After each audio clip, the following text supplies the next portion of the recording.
Hello, my beautiful soul, and welcome back to another day, another insight from the Celestine Prophecy. So today we are diving into insight number 7, which is called Engaging the Flow, and I'm going to get right into it.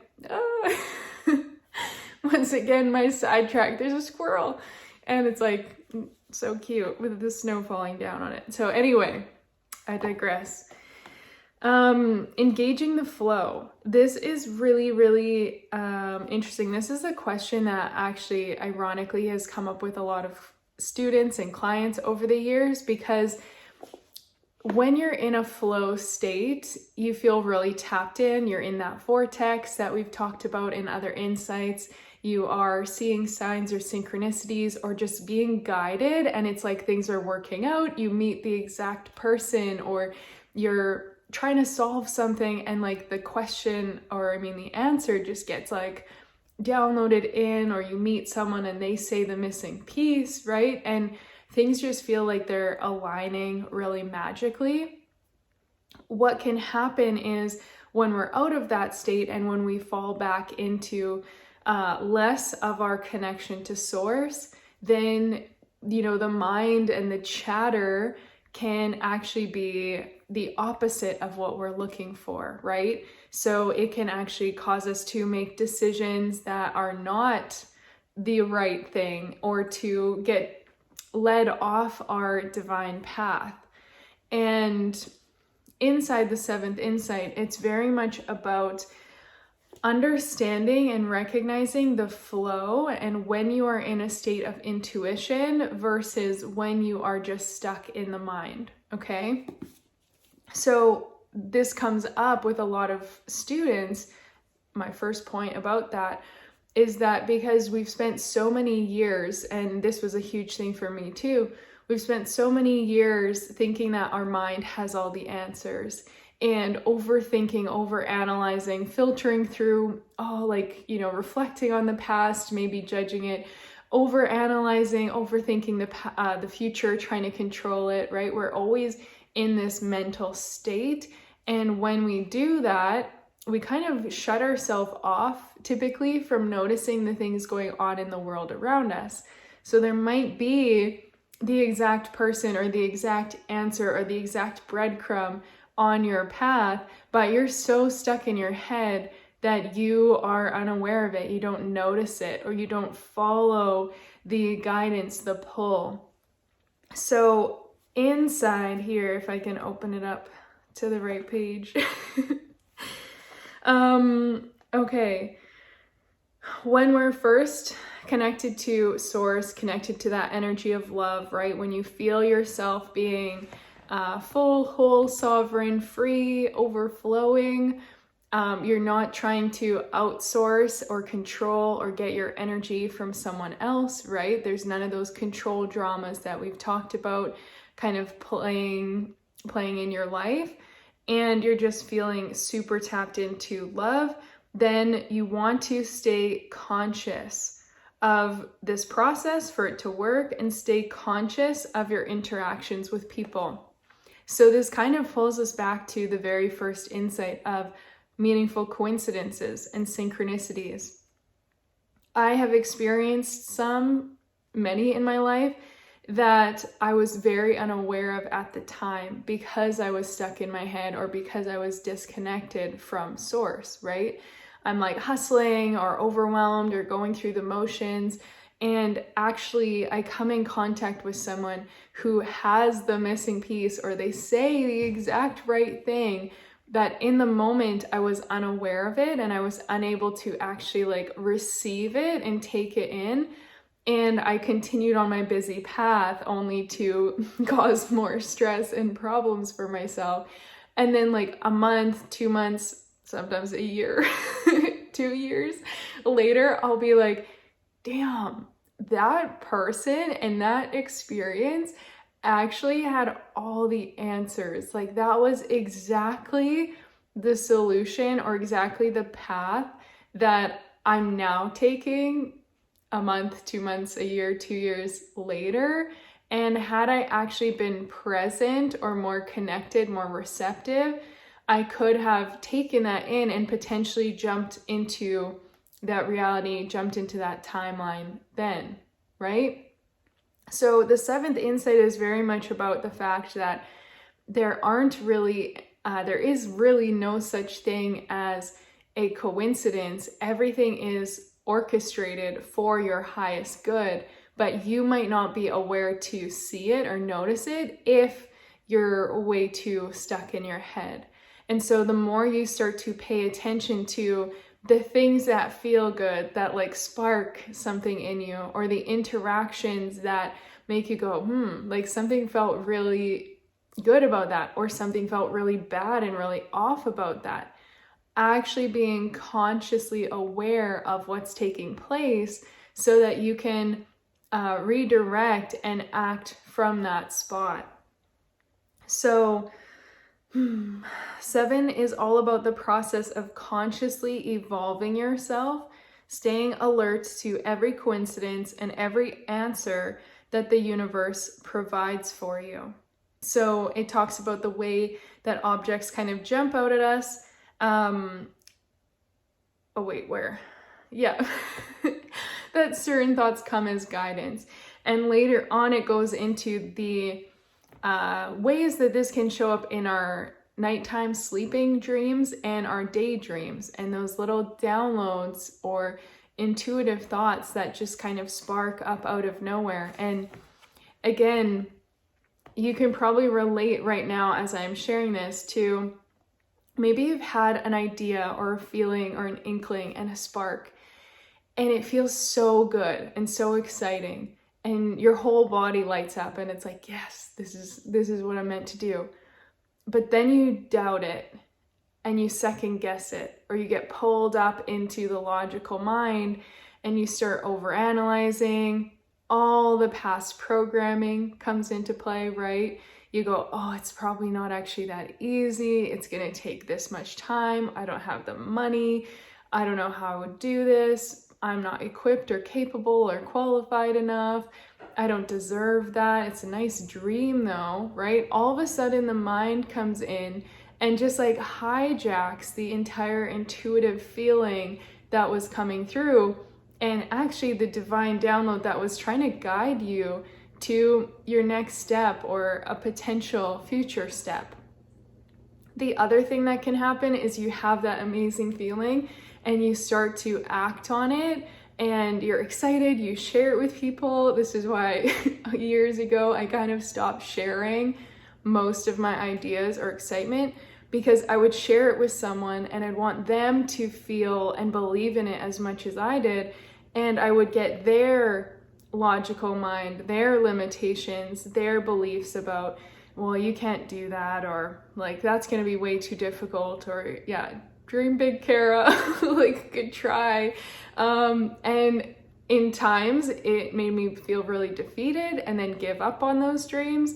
Other times it made me force and hustle and try even harder to prove myself, which also wasn't the best thing because I was misaligned or forcing instead of just flowing with it naturally. But and eventually I just kind of stopped sharing because it didn't feel safe to share the dreams, you know, like you can't share big dreams with small-minded people. They're going to find a limitation. They're going to find something wrong with it. And if that then takes power over you, you miss the boat. You don't go after the thing that is meant for you, right? So we have those inspirations and those feelings, and carrying on from the previous insight around the past programming, the inner child work, the healing from, you know, the control dramas we experienced during our childhood. One of the things I forgot to mention in that very long video on that insight was that they also discuss understanding your unique path by looking at both of your parents. And they speak to this kind of meaning of you incarnated with these particular parents for a reason, and there's like certain passions or maybe dislikes even. There's certain attributes to each parent that you are this unique blend and merge of, and it's actually in this awareness, in this understanding, you can uncover your true path. And the way I interpret it is the ways that we can not only break certain patterns that they didn't break, which is like the intergenerational healing and trauma work, right? But also align with our fullest selves is like an amplified expression of certain parts of them. So I'm going to share an example of that because it's been really key in my life lately, and I think someone is going to relate to this and be able to understand it in a different way. So I'll be honest, for a long time, I had a lot of resentment towards both of my parents because of the things they didn't do, or mistakes they made, or things I didn't agree with. And I held a lot of stuff against them. And it's been like a long healing journey. And it's beautiful. It's like very open and loving and communicative now. So I'm grateful for that. But what's fascinating is two key struggles that they had, like one key from my mom, one key from my dad, are things that were definitely passed down to me that I'm in the process of breaking on the next level. And for a long time, I was angry at them for that because I was like, if you had just broken this pattern, I wouldn't have to do it. And it's hard, and like I'm tired, I'm so tired. But when I also take a more positive stance, I go, whoa, wait a minute. I actually, like I'm stepping into my destiny by breaking this. And it's actually really empowering to see the way that I'm pulling certain things from their lineages, from their unique soul essences or 3D physical selves, right? That I'm pulling that, and then I get to bring that like fully into the world as me. So inside the Celestine Prophecy, they talk about that is actually how evolution happens, right? If we are very unconscious, we're not really evolving. And you do see that with certain family dynamics where the child is so unaware of their parents' behaviors or patterns or programming responses, and the parent is literally a carbon copy of those things. And the cycle continues, right? And then eventually they have a child and it's the same. And like sometimes I look at people and I'm like, you haven't broken any of your parents' patterns and you're having babies. And like that baby's gonna have a lot of the same problems that your parents had because you have them too, right? And that's just my own personal bias, I guess, of why I'm also so passionate about the reprogramming and the healing work, because then we have the ability to literally birth new identities, new realities, new ways of being that wouldn't happen if we didn't evolve, right? And if we continued the same potentially toxic patterns. So the process of evolution, as described in the book, has to do with the fact of becoming aware of like, ooh, these are the control dramas, or these are the things I observed in my parent. My mother was the interrogator, my dad was the intimidator, I was the aloof, or I was the poor me, right? You can go back and watch the previous insight if you need a refresher on that. You understand the ways you experience things growing up and the reason you became who you are. And then it's through that awareness that you can start to become more conscious, start connecting to source, changing your patterns, realizing who it is you want to be, and shifting the way you show up in the world, and aligning with your intuition, this insight, to follow the breadcrumbs, follow the things that spark the excitement, follow the things that are like glowing or vibrating, or you feel just really magnetized to, because those are all those beautiful literal breadcrumbs that are guiding you where you're meant to be. So tying this back into my own personal example, my mom always had this belief that her voice didn't matter. And unfortunately, she continued to believe that, so she continued to attract that. And even as an adult, she has this story, and she continues to create it, and therefore it keeps happening, right? I had that my whole life too, as a little kid, where it felt like no one really cared what I had to say, and no one was really listening. I hated the sound of my voice because my mom had made comments about it, because she hated the sound of her voice, right? All these things that got passed down that little Kara, the sponge, absorbed. And the biggest challenge for me in the last 5 years since starting YouTube, starting my coaching business, starting putting myself out there, was building confidence in my authentic voice. And it was like the biggest barrier, because my whole programming was that my voice was bad, or that no one would listen, no one would care, it wouldn't matter anyway. If you've been following me throughout the years, you've probably seen a lot of pivots in the way I show up online and the content and the way that I've expressed myself. And that's because in this process, I had to come back home to remembering that my authentic voice and my authentic way of sharing is enough, right? I didn't believe it was because of all the programming. And so I thought, oh, I need to be more like this person, or create content more like that, or express myself through this channel. And although it was still always me moving through those channels, it wasn't like my full truth, because I was still kind of blending in, because I didn't think people would receive me. And we create what we're being. So like I continue to create this reality, and praise. I'm breaking out of it, and like I'm finally feeling the most free and authentic and true to myself in how I express, and not overthinking, not trying to fit into a box, right? Which also has to do with the aloof control drama of being hyper vigilant as a child of, I don't want to say the wrong thing and get in trouble or be criticized for this, so it's better to like overanalyze or hold back or fit in somewhere else, right? So there's so many things that connect to it.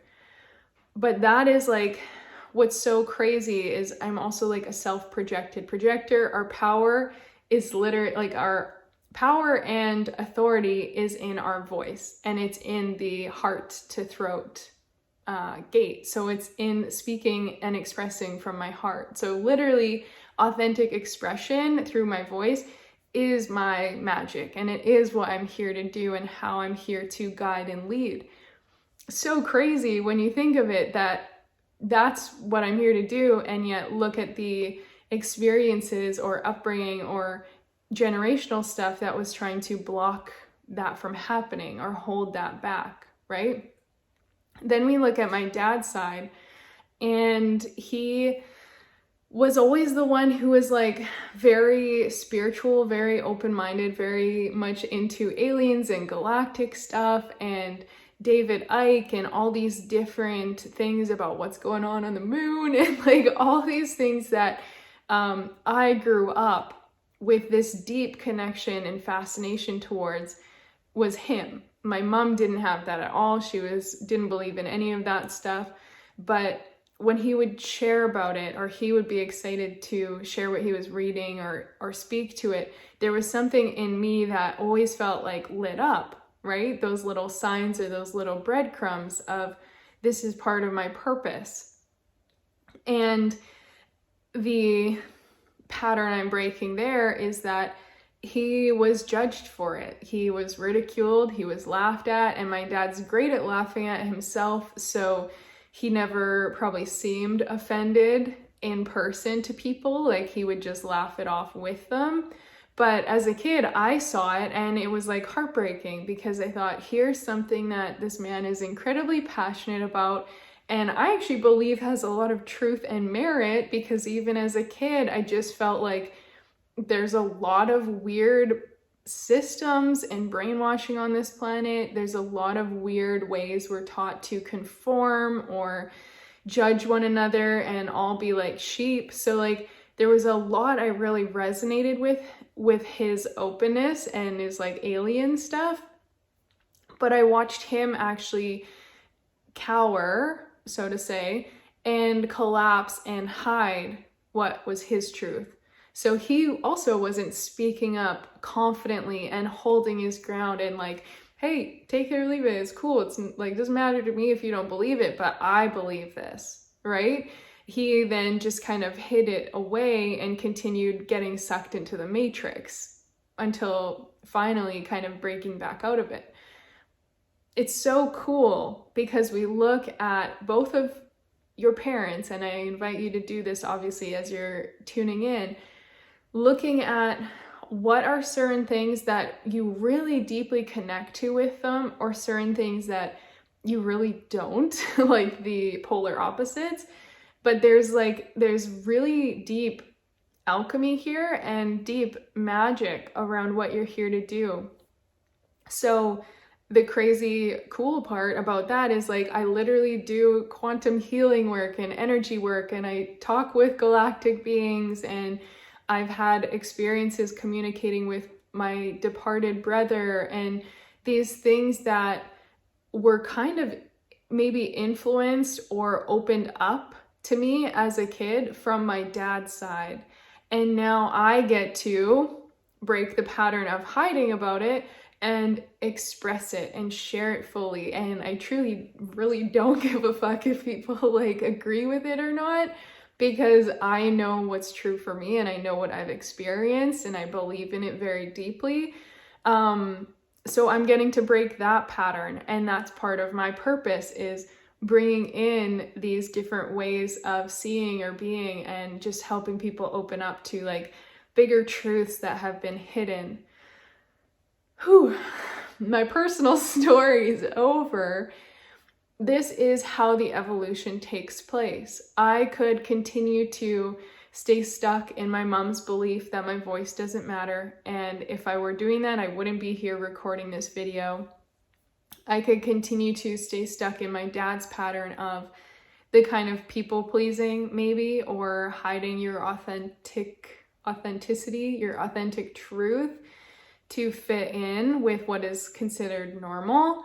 But then I wouldn't be breaking that pattern. And when I really feel into my life's purpose, obviously there's so many different things attached to it, but it is about speaking and spreading truth and bringing these higher levels of understanding and healing, and the work with the subconscious, the work that transcends time and space with the quantum healing and jumping into new timelines and all these things. And so it's like finding the beauty in that experience, and then now continuing to stay aligned to my center and to my connection to source, so that I can follow the breadcrumbs, follow the things that glow, follow the things that light me up. The last part I want to touch on from this insight has to do with just really looking at everything as, what is this trying to tell me? So the main character in the book has let's say he has a dream at one point, because he does. Let's not say it. Let's just talk about it. He has this dream, and the friend he's with at that point starts to help him interpret it, of like, what do you think this means? How do you think this connects to your current life, right? And anyone who has done any work with the subconscious or with astral travel or dream work, you realize that our dreams are actually a combination of, previous days' events, things that are maybe top of mind, things that haven't been processed yet, and so they're coming through in the subconscious at our time of being relaxed and dreaming, right? It could be insights, intuition, premonition. It could be messages from other dimensions, other realms, because we're not in the physical 3D, we're in a way more receptive state. and we're accessing those different levels of consciousness. There's a million different things and ways that your dreams can be communicating to you. So it's about being aware of them. And if you do remember them, asking yourself, okay, well, what does this mean to me? What is this guiding me? Is it giving me answers? Is it a piece of the puzzle? Is it something I'm just supposed to be a little bit aware of throughout the day, right? Bringing that into your day and moving that through, as well as the daydreams. So here, I love this. It says, the seventh insight says, we all have many more such thoughts than we realize. To recognize them, we must take an observer position. When a thought comes, we must ask why. Why did this particular thought come now? How does it relate to my life questions? Taking this observer position helps us release our need to control everything, and it places us in the flow of evolution. So it's truly in not getting stuck in the mind. And I think that's important to note, because as someone who focuses a lot on mindfulness and awareness, sometimes then that pulls us into our logical, analytical mind even more. And it's not really about that, but it's about being aware enough to see, ooh, yeah, what is this trying to tell me? Or what is this leading to? Or where did this come from? Like, why did this pop up? And finding those deeper meanings to it, because chances are it has some kind of guidance or some kind of wisdom in it for you. And it's literally being pushed up to the surface at that time because it's meant to help you. It's like the little golden ticket in Willy Wonka and the Chocolate Factory. It's like, this could be your golden ticket thought, and it's like stirring around or stuck there. And in a moment where you're more open and receptive, or you're meditating, or you're out in nature, or you're doing things that bring you pleasure and peace, it's like the golden ticket like pops up to the surface and you're like, whoa, wait a minute. So if it's a really positive one, being aware of that and utilizing it accordingly. And here then the main character says, what about negative thoughts? Those fear images of something bad happening, such as someone we love getting hurt, or of not achieving something we very much want. And he goes on to say, the seventh insight says that fear images should be halted as soon as they come. Then another image, one with a good outcome, should be willed through the mind. Soon, negative images will almost never happen. Your intuitions will be about positive things. When negative images come after that, the manuscript says that they should be taken very seriously and not followed. For instance, if the idea comes to you that you're going to have a wreck in a truck and someone comes along and offers you a ride in a truck, then do not accept it. And it's so cool because the perfect example of this was right before I had my car accident. My mom had this kind of intuition, and she was concerned about me driving because I was driving across Canada in the middle of the winter, probably already a red flag. But it wasn't a fear thought, in that she wasn't like sitting and ruminating and stuck in all these fearful things, but it just came through really strongly for her one day. And actually I had the same feeling that same day, where it was just, it felt really strong, like popping up. But I said to her, because she said like, I'm worried you'll hit black ice and you're gonna be by yourself. And I said, well, it doesn't make any difference if there's anyone else in the car with me. If I'm gonna hit black ice, I'm gonna hit black ice.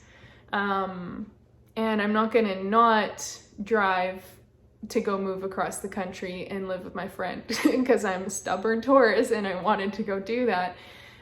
So I was like, I'm not gonna not go.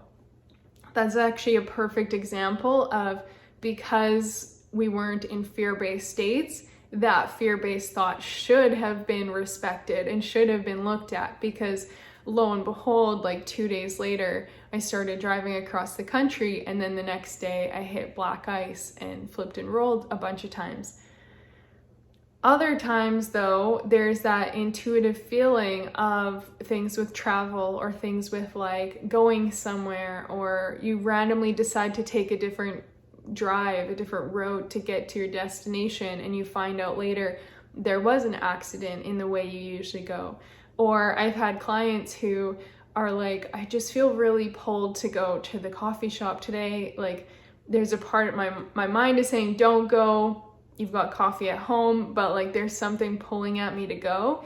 And they went, and then the person in line behind them starts talking to them and is actually a startup investor and like an angel investor and wants to invest in her startup. And it's like, that is one of those golden tickets, one of those intuitive guides that's bringing her to the next step, right? She could sit and be stuck in her logical mind all day about, I need to find an investor. I don't know how I'm going to fund this. I'm stressed and overwhelmed because what I'm starting is going to take a lot of money, blah, blah, blah. What am I doing? Maybe I should give up. You know, focusing on the how, ruminating on all the limitations. And she wasn't in that state. She like stopped that, got more centered and grounded, and then had that intuitive ping of like, you know what? Just don't worry about it. It's all good. Let's just go to the coffee shop and I'll think about it later. And then boom, right there, her answers just solved themselves for her. And that's why I want to end this by just speaking to the fact that like your highest timeline and your destiny is so deeply supported. The things that are meant for you will not pass you by. And you've probably heard that before. Hopefully you believe it even a tiny bit, because if you're open to seeing life that way and realizing that like you're not being given these downloads or these feel-good things or these deep desires to never experience them. You're being given them because they're literally your higher self, or you could say it's your intuition, you could say it's God, like glimpsing the future for you and saying like, ooh, this is possible. Let me show you what this could be like, right? And they're giving you that feeling. And then your job is to just continue to stay in alignment to follow that path. And I can say the number of times that, you know, because money seems to be one of the biggest struggles for people with this. And I can say the number of times in my own life where I did not have the money to make the next trip or hire the next coach or invest in myself or move across to another country or quit my job and start my own business. Like I never ever had the money to do it, but I trusted the feeling that was guiding me there, and I trusted that I would be supported in doing something positive or in following my purpose, right? And I truly have come to believe over the years of doing this that like God desires to support me in my purpose, and I am meant to feel good. So if something feels really good and it's calling me to this path or this place or this new avenue and it's lighting me up, it's showing up in my awareness and in my vicinity for a reason. And when I take the leap and I go all in for it, God provides. And suddenly the hand is there, the money comes in, the thing shows up, I'm supported in it. And that's because I'm following where I'm meant to be going. So when we stop giving power to limitations or fear-based thoughts or the how, and we start trusting the intuition, kind of that unseen, but that deep feeling, we're always guided to the next step. And it doesn't mean that it's all going to show up immediately, but it does mean that it's going to show up how it's meant to. So like, so much of my business didn't show up immediately, but it did show up, and I was supported, and I was constantly held throughout the process. And the less I made decisions from my logical mind and my fears or doubts, and the more I made decisions from my intuition, my heart and soul, the better everything turned out. So it's like the seventh insight is all about coming back to your truth as an energetic being who is constantly intuitively guided, and allowing that to be your compass as you move forward through life. and I just saw 3434 when I looked up. So with that said, I'm gonna finish this video here. Thank you so much for joining, and I will see you on the next one. I hope this was helpful, and I hope you go make a decision from your intuition, from your heart, from your soul, from your passion today, and get your mind out of the way so you can start aligning with the things you desire and the things you're here for.